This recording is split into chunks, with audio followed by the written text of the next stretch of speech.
congrès était à Montpellier. C'est mon 4e congrès. Je viens pour la première fois. C'est ma 3e fois. J'étais déjà venue à Strasbourg et à Marseille. C'est mon 9e. C'est mon 3e congrès. Et aujourd'hui, c'est Rennes.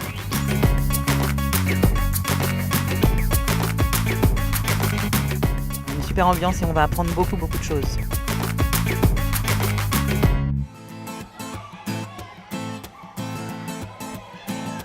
Qu'est-ce qui m'a donné envie de participer? D'abord l'envie de découvrir l'appel au sens large, parce qu'il s'agit quand même d'un congrès national. Alors moi, le congrès au 4e, j'ai été plein d'attentes. Je compte beaucoup m'amuser, apprendre beaucoup de choses, rencontrer plein de nouvelles personnes. C'est très inspirant d'être avec les autres régions. Venir à un congrès des appels, c'est prendre conscience de la réalité vivante du mouvement dans toute la France. On accueille des directeurs diocésains, on accueille des enseignants, on accueille des chefs d'établissement. Donc c'est vraiment un moment où créer du lien, partager du temps ensemble. Ce moment de convivialité, c'est la meilleure façon de... C'est la transmission ici. Mesdames et messieurs, bonjour. Bienvenue en Bretagne. Les congrès des appels démarrent toujours par cette partie statutaire. Alors c'est une partie quand même qui est toujours très importante, puisque à l'issue de ces élections, voilà, ça va donner la direction du mouvement, le ton à l'ensemble du mouvement. Quand on se réunit comme là aujourd'hui pour élire un nouveau binôme présidentiel, toutes les académies se réunissent et portent ensemble une nouvelle équipe. Merci à tous, merci du fond du cœur. Très heureux. Très heureux, ça fait remonter beaucoup d'émotions pour moi. Les 2 prochaines années vont être très intéressantes, enrichissantes. Et donc je suis très heureux, oui, vraiment. La transmission, c'est un vaste sujet. Ouh, la transmission. Beaucoup de questions, beaucoup d'attentes. C'est une question qui est comme un défi, comme un challenge pour toute la génération de parents que nous représentons.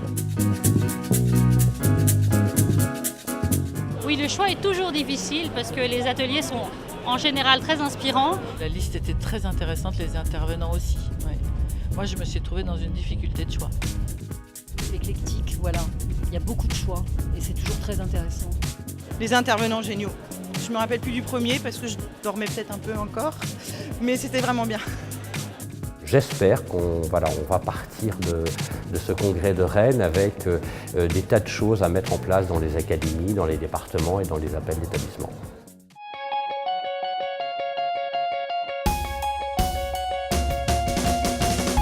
Rennes, ville que je ne connaissais pas du tout, que vraiment j'apprécie beaucoup, qui est une ville magnifique, on s'est pas mal baladé.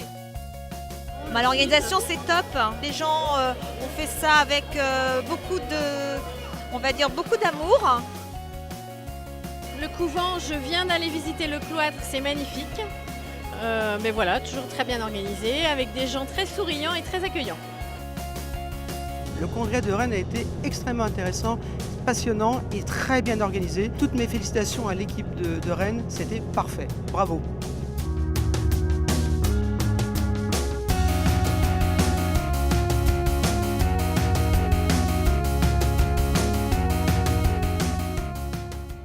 La première fois que j'ai pris vraiment la dimension de l'appel, c'est dans cette salle, dans cet amphithéâtre où il y avait 3000 personnes, que je me suis rendu compte que l'appel était un grand mouvement.